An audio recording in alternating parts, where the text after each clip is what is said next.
it all up and then begin. Grab a cup and start to toss. You're now drinking jitter sauce. Don't you worry, you just must, then you'll be a jitterbug. Hear this fat boy blowing his horn. He's been a bug since the day the geek bugs could drink some more. They drink sauce from morning to night. Never stop until they're night. Don't you worry, you just must. You're born in a jitterbug. Now his old father, he's a wicked old man. He drinks more sauce than the other bugs can. Has it jitters every morn. That's why jitter sauce is born. Now see him shake with his trombone. Just can't leave that sauce alone. Come on, little bunky bug. Come on. Hit it, hit it. Everybody, bud.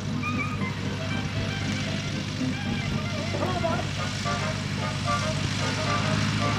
All but three.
Dramatic Skyway style thrills the show crowd. That's right, ladies and gentlemen. The real marvel of these new Studebakers.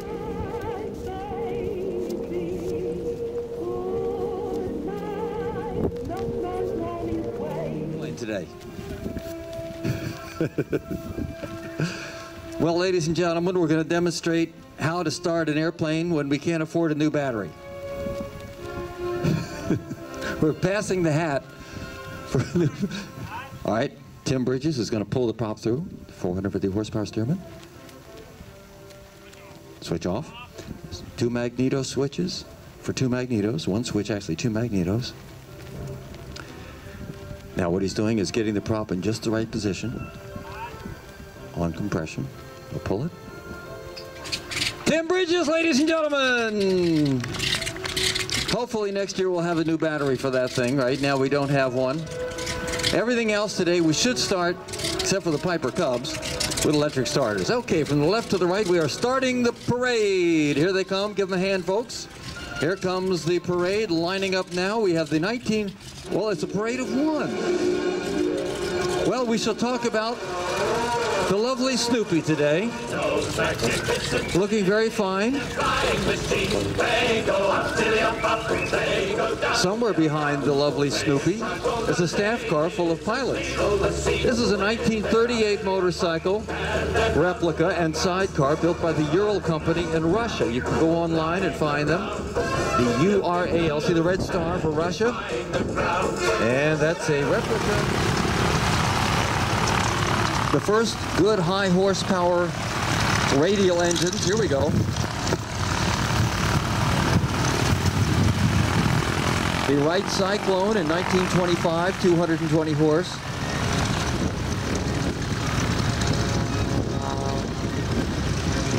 And that was in 1925. And showed his designs. And that was the start of the Pratt & Whitneys. And the Pratt & Whitney 1,340 cubic inch engine, the R1340, was also designed in 1925. 35. The other direction. I'm sorry, 25. What am I saying? These pilots don't even know where to go. You're right back in the middle of a training mission during World War II. This is what it looked like 1,000 times so.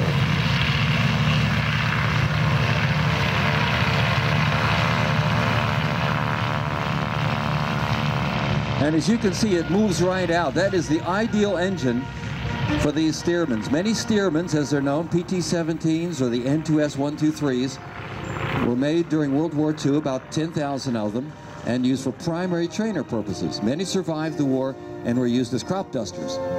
We can all put on our sunglasses. Scour the skies. Streaming and the You never ask a lady how old.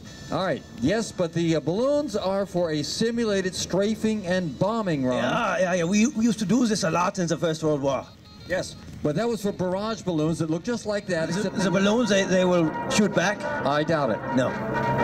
They may. All right, let's see. So it's a competition, though. Mike King attacks the first balloon and misses. Oh, he scared it. Look, that balloon's going crazy. Yes, a lesson in fluid dynamics, boys and girls. That balloon trapped in the, the next pass, trying to slice the balloon with the propeller. It's John Karate, Vietnam vet, nails it. Yeah, you got lucky. Okay. From West Virginia, outstanding decathlon pilot. Bill Honan nails one, and his girlfriend Sherry. First time. Here comes the next bomb. Short.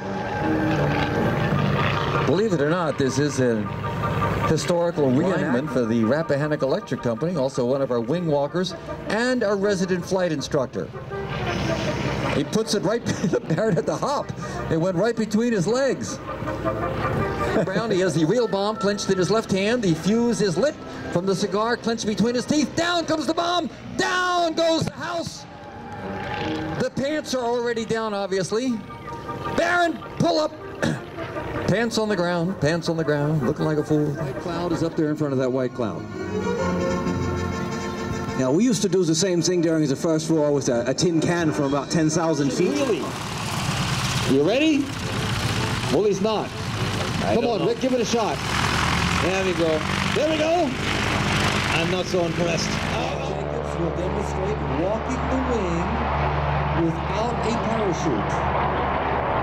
You say, well, I've had people come up and say, well, there's Phil Brooker with his amazing pull-up.